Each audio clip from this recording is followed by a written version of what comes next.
Hello and welcome back to Take It Again, where we have real auditions from real actors and give them some real feedback. Happy Friday. Again, thank you for everyone who's been auditioning. This week's going to be pretty fun. We're actually going to be focusing on a particular audition type, which is going to be audiobook auditions. These are slightly difficult auditions. We'll go into why in just a moment, and we'll be able to listen to a couple of auditions and give a little feedback. First thing I actually wanted to talk slightly about was actually something a little bit separate. It was something that's been going around Twitter. I'm sure a lot of people have been seeing it, where a certain production was live streaming a bunch of auditions just on their Twitch, and unfortunately doing a very, very horrible job at representing what producers and content creators should be doing in terms of looking at these auditions. They did not have the permission from their auditioners to be showing them online. They would be listening to only less than a second of the take before just going nope, nope, nope, nope, and just making some real. They were being very negative about the entire experience. It was really kind of hurtful to see. I'm really sorry that people went through that situation, and I feel really bad for the people who had auditioned, who had put their time and effort into trying to get into a project just to be met with that kind of negativity. So I just want people to know that that is not the norm. They are definitely on the outskirts. Obviously, there's a lot that you can't control when you're auditioning for these kind of projects. You cannot control the producer and those who are listening to your auditions and everything like that. So keep it strong. Keep strong in when you are putting in your auditions. Most everyone is very passionate about their projects, and they're going to be listening to your auditions and to the work that you put into it. And you very well may not get the feedback that you always need, but that's what we're here for.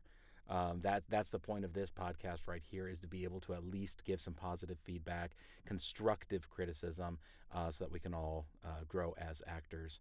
I had actually noticed when I was watching some of that Twitch stream that there were some comments on the side that were saying that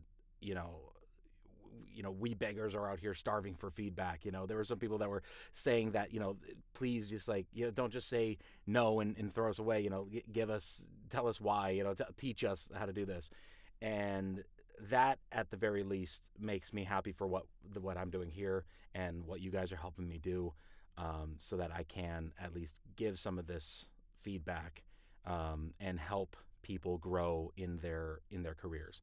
So big thank you to everyone. I'm sorry for anyone who suffered from that experience. But whoever needs the feedback, whoever wants to get the practice in, doing some auditions, learn some stuff, I highly encourage, spread the word that these auditions are out there, that we will be working to give feedback to as many people as possible. At the moment, I've been able to give feedback in the comments for everyone who's auditioned. My hope is that this podcast grows large enough that I can't do that. That there are too many people putting in auditions that I can't get to every single person. When that time comes, we'll address it. But I will be doing my best to give some feedback to everyone who places in an audition. So big thank you to everyone who's put it on so far. The new audition for next week's episode is already up on Casting Call Club. So episode 5 is ready to go. I'll put it into the comments of the video, and it'll also be up on my Twitter at BrianBoston10, and it'll be up on Casting Call Club. So feel free to put in those auditions, spread the word. I'd love to see as many people auditioning for these roles as possible. All right, let's talk about the audiobooks a little bit. Audiobooks are a very unique style of project. They are the audition process themselves are a lot more. They're a lot more lengthy. There's a lot that goes into these kinds of auditions. most people, especially when they're starting in voice acting, really focus on only like one style of voice acting. And for most people that I've encountered, it's going to be character work. It's going to be stuff for cartoons, stuff for video games, stuff for movies and audio dramas and the like. And that's a great place to start because it's really, really fun stuff. And the more enjoyment you can get out of doing the voice work, the more likely you're going to stick with it, and just the more enjoyment you're going to get out of it. So I always highly encourage people to find whatever it is that makes them passionate about voiceover, and really start there. But there is a lot of other styles of voice work out there.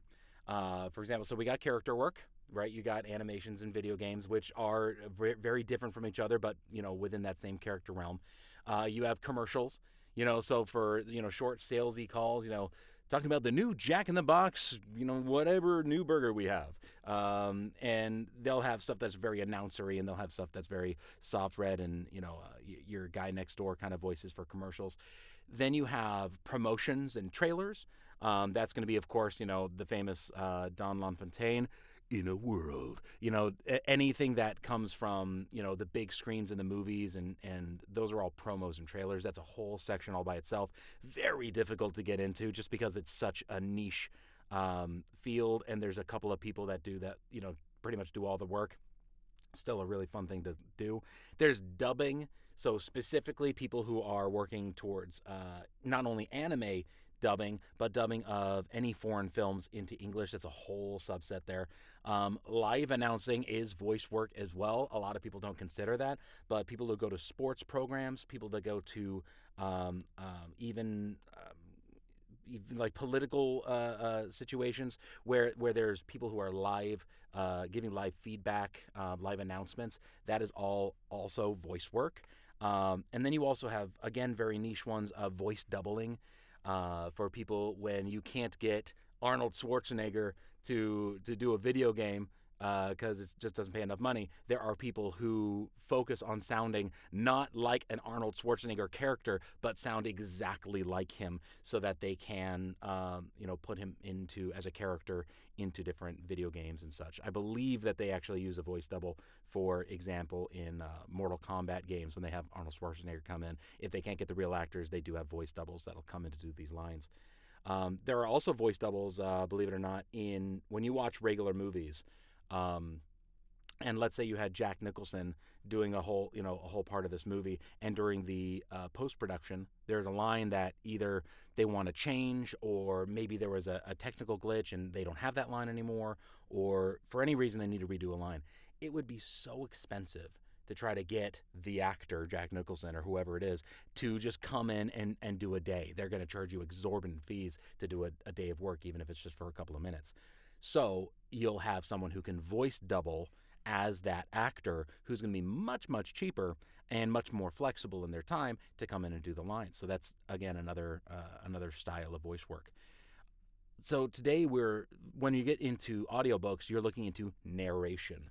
Narration voice work is going to be much more long-form storytelling kind of work. It's not just audiobooks, but also, documentaries, explainer videos, these kinds of long-form story-based reads are considered narration. And when you're doing narration style auditions, they're going to be a lot longer, generally speaking.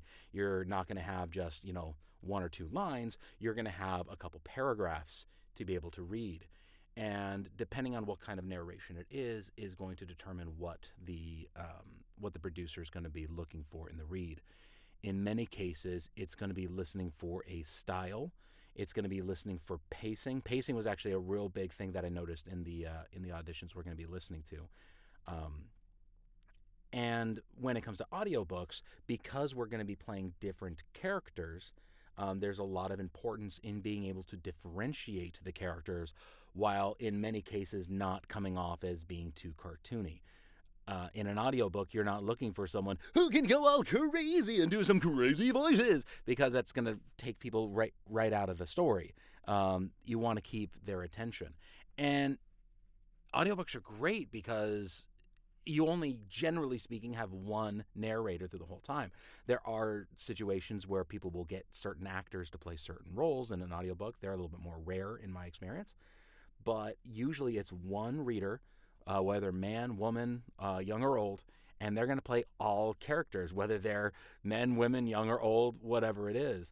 Um, I love listening to, for example, in the Harry Potter books when I was younger, I would listen to Jim Dale, who's an amazing narrator, and he was able, it's just one guy, and he is voicing from young Hermione Granger all the way up to Dumbledore, and then doing half giants and goblins and all these different characters, and they remained unique. They remained recognizable through an entire series of books, and they also didn't feel cartoony at all. They did not pull you out of the story. Whenever he did a voice of a character, it never sounded like it was out of the blue or extreme in any way. Stephen Fry, another amazing actor and narrator, did the same books. He actually was the first narrator for the Harry Potter books, and he did the very same thing. You can have, it doesn't matter who you are, you can voice an audiobook. It is about your storytelling abilities, the pacing that you give, and the separation of the characters without being toony. It's a fine line. It gets to some fine polish. Um, let's dive into some of the auditions that we've got. Let's once again look at the actual prompt, the actual audition of what it was, and then we'll get into actually listening to some of the auditions here. So here's what we had for the project. So welcome to Take It Again, Episode 4. This week, audiobooks. These auditions are for receiving critical feedback on your auditions. Some auditions will be used in a live podcast to review on air. Others will receive feedback in the comments under their submission. I had asked for one take in a natural reading tone. The script should be accurate and very clear, but character voices should bring enough energy to be engaging. I actually want to bring something up with this because it's just a bit of a funny story. It was from an interview of Stephen Fry talking about his narrating of the Harry Potter novels. I believe it was in the second book, the Philosopher's Stone, and he came across a line in the book that he was having a very difficult time saying. But J.K. Rowling at the time was very, very insistent that he change no phrase. He doesn't abbreviate anything. He doesn't change any wording in the book because she expected children to be reading along with the book, and she wanted it to be very, very accurate. Most people who are having their books read want it exceedingly accurate. No changes, no fluctuations, no nothing, just exactly what's on the page. So he came across this phrase that he just stumbled on every single time he came up to this phrase, and the phrase was, Harry pocketed it. And it was such a tongue twister for him that he would just come out, Harry pocketed it. He would stumble every single time, and he says, "Can I just please say, Harry placed it in his pocket?" It was such an easier way to flow. And at the time, apparently, the two of them were getting quite along, and she said no, as a bit of a jerk move, and she placed that phrase into every subsequent book in the series just to mess with him. Funny story, but that does paint the picture that when you're doing an audiobook, clarity and accuracy are key. So that was definitely one thing that I was listening for when listening to these auditions, was for that accuracy. And everyone did a great job. There's going to be one part in it that I'll bring back up later pertaining to that. Please select the audition with your name and whether you're auditioning for podcast or feedback. That's going to be a very common thing for these auditions. And the script starts here. So then we gave the full script on here. It's multiple characters and a small bit of the book. And then I had, of course, the image from my buddy AvoidCrow. Again, thank you so much for letting me use your artwork for inspiration for these auditions. Let's go ahead and listen to the first audition here. And we'll go ahead and start giving some feedback. You will notice, by the way, for those who are newer into doing auditions, if you're watching the screen, you're going to see that this one actually has 2 tracks. That's because this was recorded in stereo. That means that you're getting audio separately from the left and right ear. In this case, And in most cases, when people are recording on just a normal microphone and doing it in stereo, it's the exact same track in the left and the right. You'll see this one says Nathan Narrator L. This one says Nathan Narrator Right. Listening to both, you get the exact same thing. Most people will have their auditions like this one here in mono, which means it's just one track in both ears sounding exactly the same. Generally, I'll even go through and like delete one of these tracks and it'll still sound in both ears and it sounds perfectly fine. But there are situations where people will request for you to place an audition or a project in mono or stereo. When you're seeing this difference, that's what they're talking about. All right, let's go ahead and just listen from the beginning here. Hi, hello. I'm Nathan Lamar, and I am auditioning for the podcast. Red sat alone on the bottom bleacher, one knee bouncing while the bandage on his calf tugged uncomfortably at the skin. The gym was empty, everyone else on the fields for soccer practice while the AC turned the room into an oversized icebox. He crossed his thin, freckled arm to try to rub some warmth into them when he saw Coach Bridges walking briskly towards him. "I've got an excuse this time," Red called out awkwardly before the coach could start on him. "Yeah, I heard. Dog bite. You provoke it?" The coach stopped in front of Red, crossing his much thicker arms across his chest. The stance made Red's ears turn pink, feeling slightly inadequate in comparison. "No. The thing basically jumped out of the woods and attacked me like a horror movie monster." Coach Bridges stepped closer and kneeled down to look at the boy's bandaged leg, lowering his voice. "Well, you should take it easy, Red. But that doesn't mean you get to have a free day. Head to my office. I got some papers you can grade." "Grade? You're a gym coach. What the heck are you grading? Pull-up charts?" The coach rolled his eyes. "I substitute. Now are you going to grade or do laps?" All right, just for a moment, I want everyone who's listening to kind of think for a second and think, what do you think was done really well? What do you think could be done better? And try to think of it from a critical standpoint, but also from as always, a positive standpoint. What was done well? What was not? And when you're listening to these, I'd love for you to be able to kind of listen for things like that because the more you can start to pick out of other people's auditions, the more you'll be able to listen to your own auditions and start applying the same thing, that same critical thinking.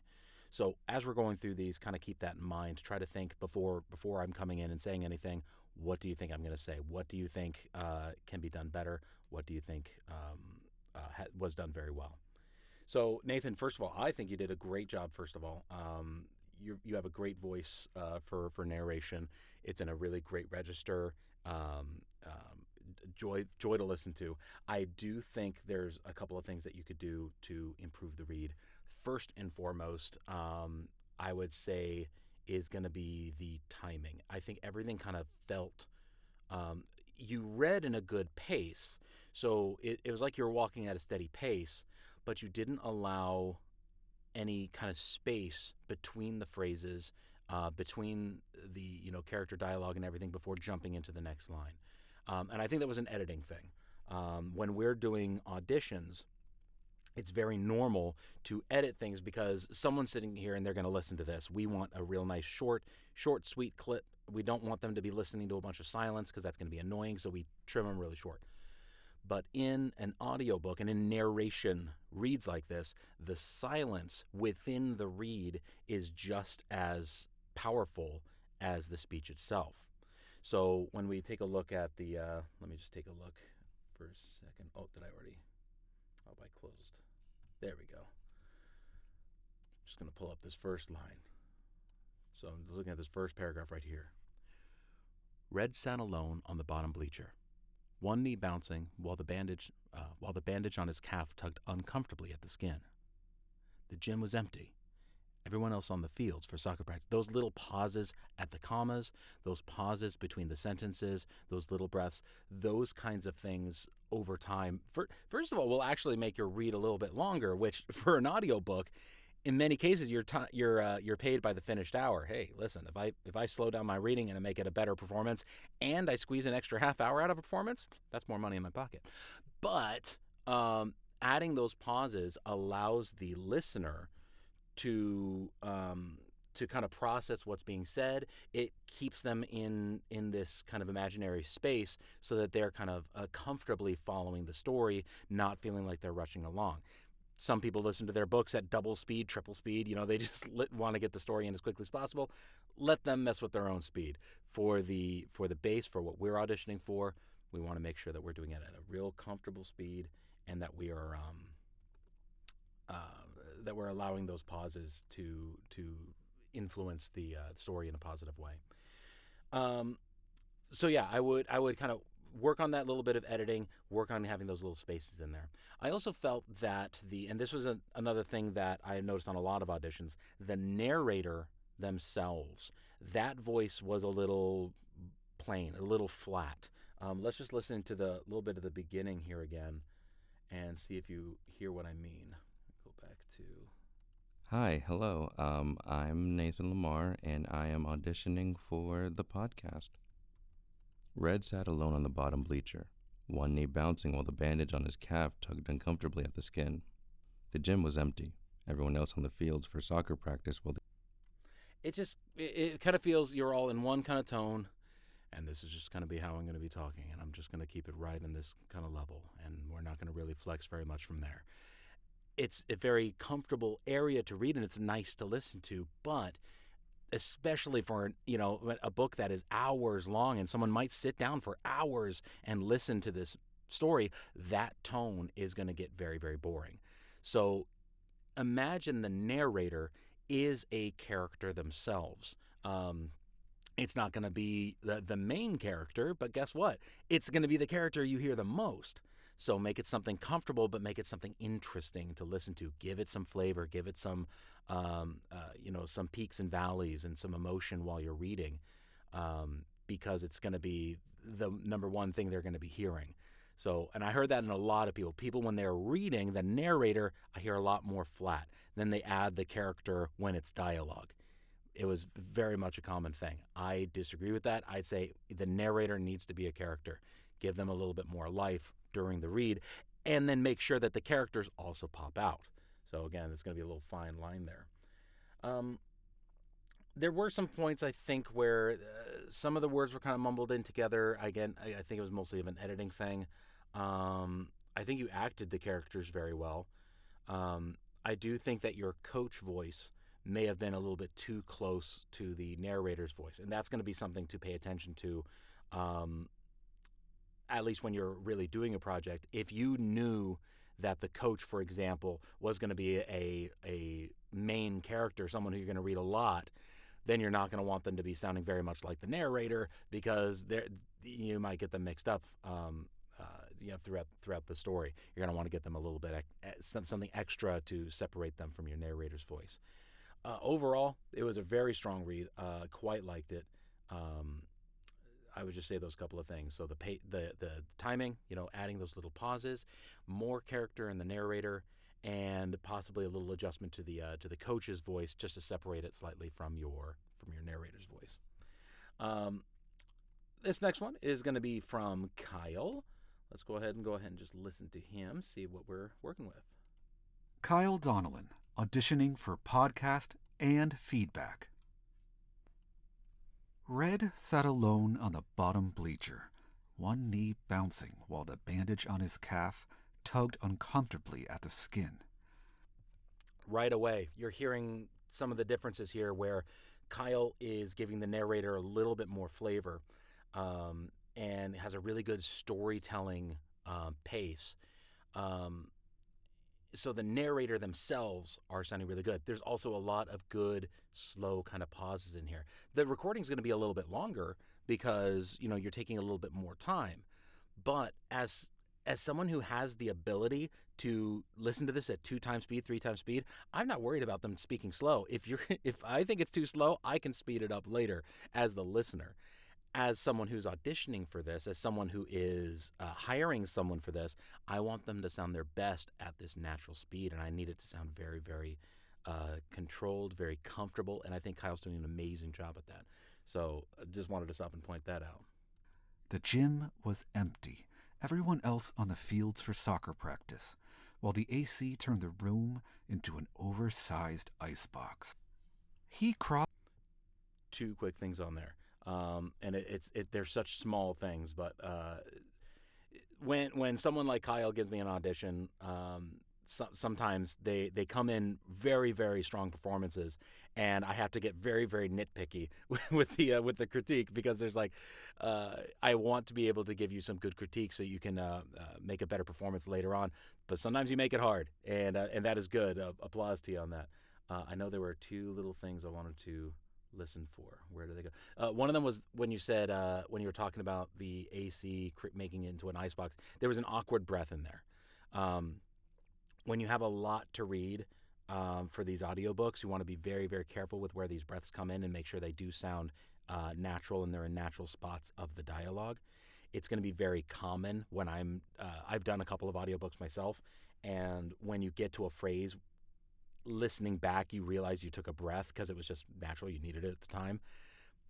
I may go back and do a pickup just to make it a little bit more of a smooth read. And then right at the end here, you're going to hear a little bit of an editing flaw where the edit cuts a little bit too quickly, and if you're listening for it, it becomes a little jarring. But let's listen for it. Soccer practice, while the AC turned the room into an oversized icebox. So yeah, we had a little breath there. Turned the room into an oversized icebox. We got the room into an oversized. It just kind of stumbled right into there. It's like there was, from a reader's perspective, there wasn't a need for a breath there. And then right when you said icebox, and then it clips. It like cuts it right off. When you're doing edits, make sure you kind of zoom in, because if you wanted to clip off after icebox, you have to make sure that your ending S is fully resolved before you make the cut. That way it doesn't sound like it's got cut off. It's a very, very small thing, but if you were, for example, a finalist for an audiobook, hey, I got it between person A and person B, and I'm going to be listening to things that niche. And another reason why they're going to be listening for things that niche is because in many audiobooks, the narrator, the person who's applying for this, is also going to be the editor. If you're doing professional audiobooks, many times they'll actually give you an editor. You'll be able to sit in a room and do the recording while someone else is listening in. They'll chime in on your headphones, hey, you actually flubbed a word, let's go back and do it, and they'll be able to make any corrections throughout. But most audiobooks, they're going to have you record and edit your own work, and they're going to pay you by the finished hour, which means that doing 1 hour of narration can take you 4 hours of work, more or less, depending on how comfortable you are with the edits and how many retakes you need to do. But that's why some of these, when we're talking about the edits, it's really, really important to be very careful, because for a narration, especially audiobook audition, they are going to be listening for your edit work as well as your performance work. Anyways, I apologize for keep stopping. Let's continue on the audition here. Into an oversized icebox. He crossed his thin Freckles' arms to try to rub some warmth into them when he saw Coach Bridge. I have to stop here and address this, because this is a weird thing, and I did not mean to do this. In the actual script, I put, and I'm looking for it here, over ice spots. He crossed his thin Freckles' arms. That was a typo. It was thin freckled arms. And honestly, I think it's going to depend from person to person on which way you should do it. Should you just speak the incorrect but typed out flaw, or should you correct it and continue for there? And I don't have a real good answer for that. I do know that I've done an audiobook where I did find errors, and before I recorded it, I contacted the producer and said, hey, is this an error? How do you want me to read this? And they were able to correct me. But on an audition process like this, you don't really have the time to reach out to the creator. Hey, was this on purpose? Do you want me to read it like this, like that? We don't have the time to do that. So in this case, this was an error on my end. I applaud Kyle for catching it. I applaud everyone who either didn't catch it or corrected it. I also applaud you guys. Um, if you see an error, it's a judgment call. It's a judgment call. Do you read it as it is, or do you read it wrong? I don't think it's going to make that in particular. I don't think is going to make or break an audition, because as the person who wrote the prompt, I'm going to understand, oh, hey, they corrected it and it sounds right, or hey, they said it wrong, but I typed it wrong, so at least they're paying attention. And that's things that we can always be fixed. So, yeah, bottom line on that one, I just wanted to point out that was my error. Good job, Kyle, on catching on that. So let's finish up this audition here. He crossed his thin Freckles' arms to try to rub some warmth into them when he saw Coach Bridges walking briskly towards him. "I've got an excuse this time," Red called out awkwardly before the coach could start on him. "Yeah, I heard. Dog bite. You provoke it?" The coach stopped in front of Red, crossing his much thicker arms across his chest. The stance made Red's ears turn pink, feeling slightly inadequate in comparison. "Pfft, no. The thing basically jumped out of the woods and attacked me like a horror movie monster." Coach Bridges stepped closer and kneeled down to look closer at the boy's bandaged leg, lowering his voice. "Well, you should take it easy, Red. But that doesn't mean you get to have a free day. Head to my office. I've got some papers you can grade." "Grade? You're a gym coach. What the heck are you grading? Pull-up charts?" The coach rolled his eyes. "I substitute. Now, are you going to grade or do laps?" Overall on that one, man, it was a great audition. It was a great read. I loved the pacing. I love that you took it slow. The silences were amazing. I liked that your characters were very subtly different. Again, it wasn't anything very drastic to change from the young person to the older person, from the student to the coach, but it was very clear who was speaking when. So it was a really good kind of mix onto there. Again, the very minor things that we mentioned before are things I would work on. The other thing that I would work on is just your general, potentially your recording setup. I do feel that the recording was a little bit on the fuzzy side, very minor. I would be interested in seeing what your studio looked like, how you had it set up, what kind of sound dampening that you have, what kind of microphone that you're using, and what kind of microphone etiquette that you're using. It, again, sounds like a very minor thing, but it is something that I would consider looking into, especially if you're going to go into trying to do some more narration stuff like that. All right, let us look into the next one. This is Gravel Guy. I had to include this audition, you guys. This one was unique. I was able to talk to him in the comments of his audition. Fantastic guy. Apparently, his friends and family have been telling him to get into voice acting for a while. I think you'll understand why. Let's just dive in. Let's just dive in and listen. Red sat alone on the bottom bleacher, one knee bouncing while the bandage on his calf tugged uncomfortably at the skin. The gym was empty. Everyone else on the fields for soccer practice while the AC turned the room into an oversized icebox. He crossed his thin freckled arms to try to rub some warmth into them when he saw Coach Bridges walking briskly towards him. "I've got an excuse this time," Red called out awkwardly before the coach could start on him. "Yeah, I heard. Dog bite. You provoke it?"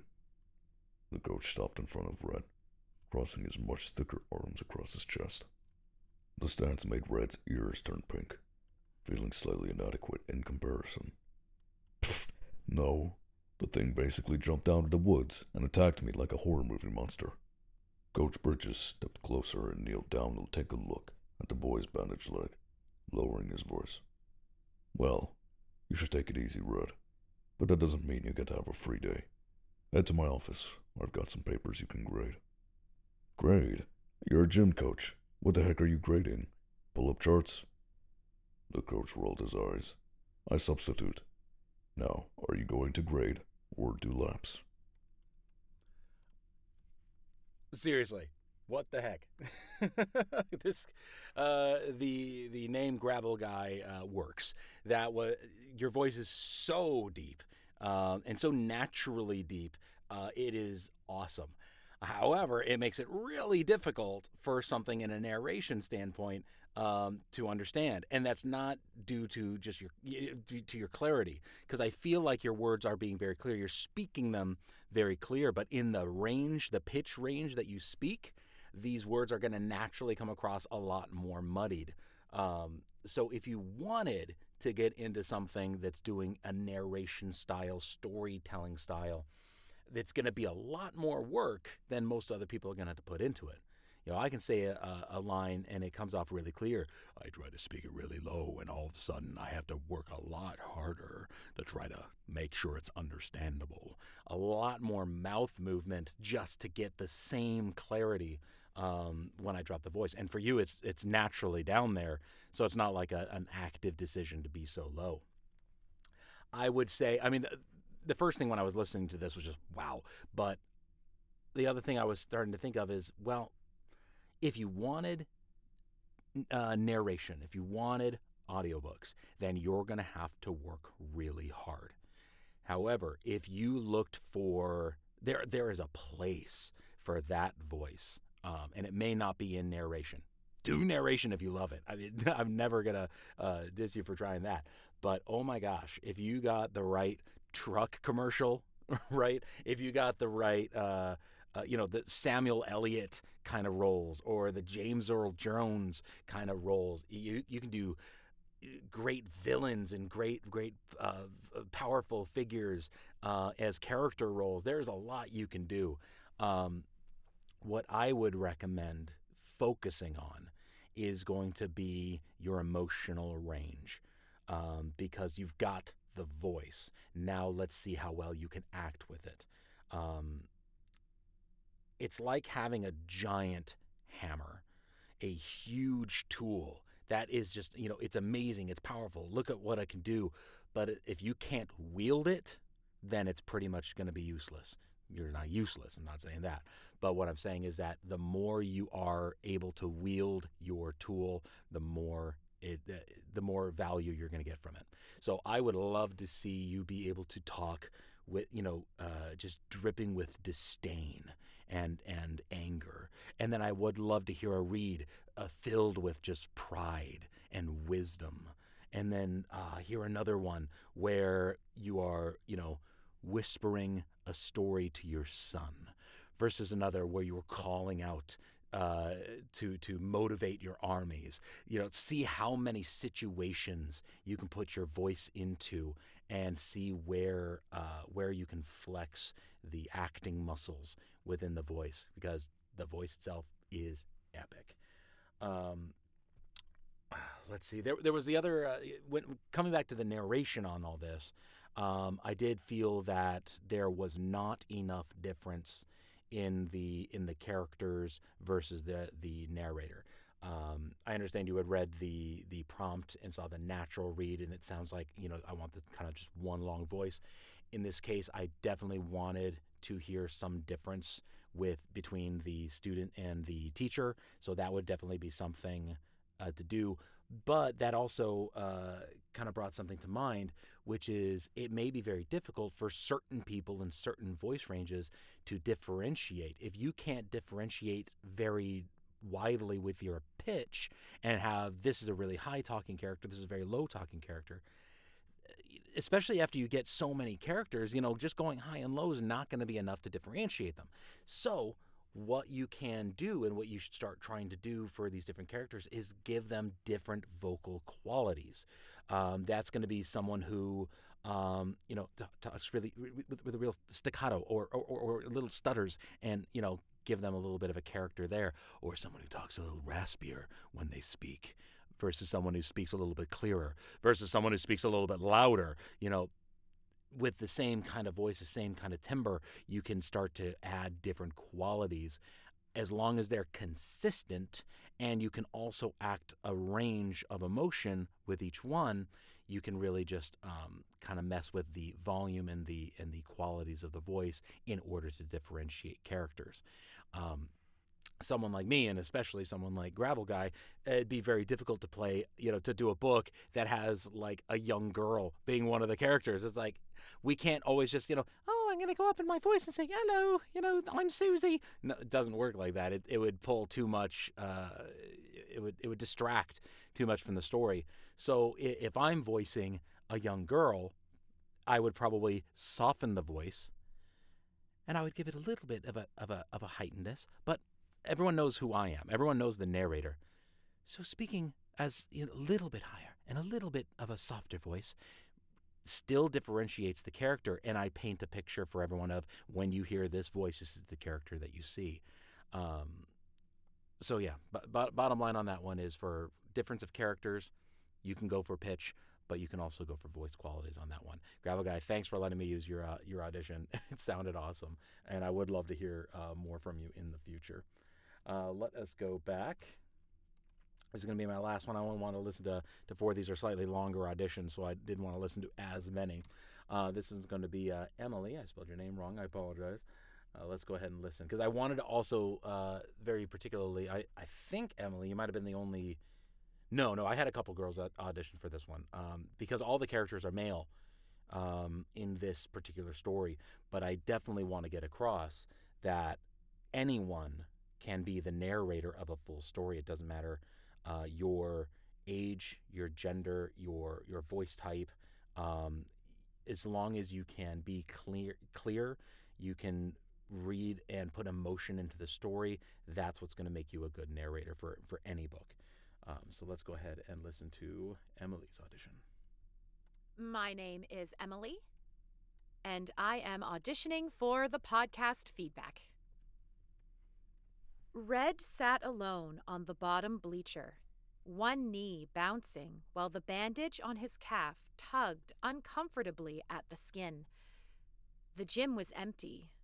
Everyone else on the fields for soccer practice, while the AC turned the room into an oversized icebox. He crossed his thin, freckled arms to try to rub some warmth into them when he saw Coach Bridges walking briskly towards him. "I've got an excuse this time," Red called out awkwardly before the coach could start on him. "Yeah, I heard. Dog bite. You provoke it?" The coach stopped in front of Red, crossing his much thicker arms across his chest. The stance made Red's ears turn pink, feeling slightly inadequate in comparison. "No. The thing basically jumped out of the woods and attacked me like a horror movie monster." Coach Bridges stepped closer and kneeled down to look closer at the boy's bandaged leg, lowering his voice. "Well, you should take it easy, Red. But that doesn't mean you get to have a free day. Head to my office. I've got some papers you can grade." "Grade? You're a gym coach. What the heck are you grading? Pull-up charts?" The coach rolled his eyes. "I substitute. Now, are you going to grade or do laps?" "My name..." Honestly, fantastic. There's a couple things that I would say for improvements, but overall, the read on this one was great. I loved it. Again, for those who are listening in, I'd love for you to kind of to think in your mind after listening to that, what are some things that you liked? What are some things that you felt could need improvement? And you might be able to pick some stuff out, you might not. But that's one of the things about this podcast. I want you to be able to listen to these auditions with me and be able to pick out what you feel needs the improvements and what you feel are doing well, because I want you to be able to apply that to your own auditions. For this one, Emily, great job. Your character work was fantastic. And I'm really glad I was able to pull your audition for this, because I, again, wanted to show that just because all the characters are male in this case, it doesn't matter that you've got a feminine voice. You were able to differentiate these characters perfectly. It was really, really well. So while when you're looking into character voices, you may only be looking for, like I only look for, at this point, the older characters. I look for someone, I got a lower kind of gravelier voice.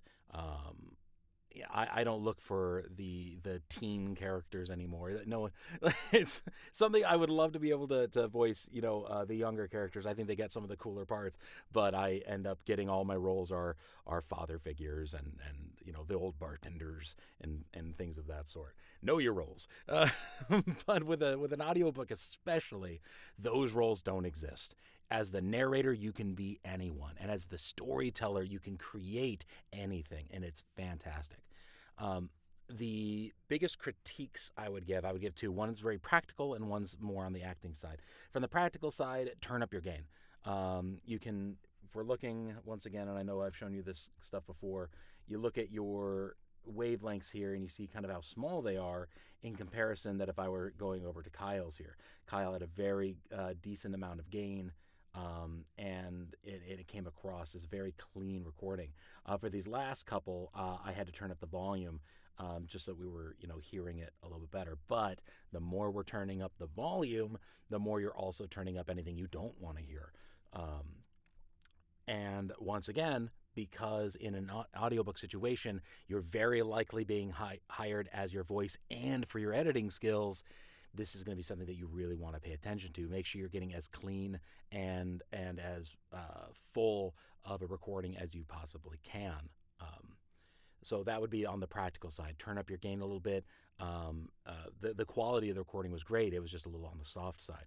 The other thing that I feel for this particular read was that the narrator had a great voice, very clean, very clear, but it sounded like you were just reading off of a page as opposed to telling the story. So through the narrator's roles, it felt more like and sounded kind of more like the style you might get an explainer video or a children's book where you're really trying to get this story across. Let me tell you what happened. This is what's going on. This is what we're saying. And then as the characters came out, they really exploded with character, and they had a lot of emotion, and they were really fun to listen to.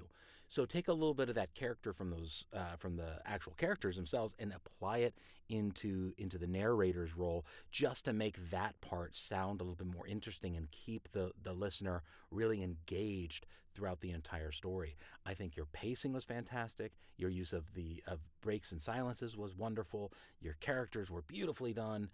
Turn up the gain, add a little bit more character into the narrator, and that was an amazing read. I really, really liked it. So thank you very much. I listened to a lot of other auditions. Some people were really good at, and one thing you might notice, a couple of those ones didn't do the slate. A couple of them did. Again, always something to pay attention to. Always read through the instructions. Make sure that you're slating when you need to slate, that you're putting them in the right formats, all that good stuff. Always pay attention to the roles. I'm a little bit less worried about those ones as we're moving forward, but I will point it out from time to time. But I listened to a lot of these auditions. People are doing fantastically at them. I love seeing the improvements. And more I'm seeing people that are following the rules. I'm seeing more and more people who are expressing themselves more freely. I'm seeing improvements already in the auditions. I feel like this is going to become a very difficult job down the line when I get to the later episodes, and people are going to be sending me some really, really great auditions, and I'm going to have a really hard time finding ways to improve on them. And it's scary and exciting at the same time. So I'm really excited to see what we get going moving forward. I think we're going to call it at that. As I said, the next audition is already out. The next one is going to be a character audition. It's going to be focused on a robotic character speaking with AI. I know that people hate the concept of AI taking over your voice. Well, we're going to swap the roles on that one, and we're going to voice the AI. So read the instructions on that one. I think it's going to be really fun. tell your friends about this. I'd love to see a bunch of auditions. I'd love to get to the point where I cannot get to all the auditions just because of so many people auditioning. That's my hope for this podcast. Thank you guys so much for tuning in, and I'll see you guys next week where we're taking again. Thank you so much.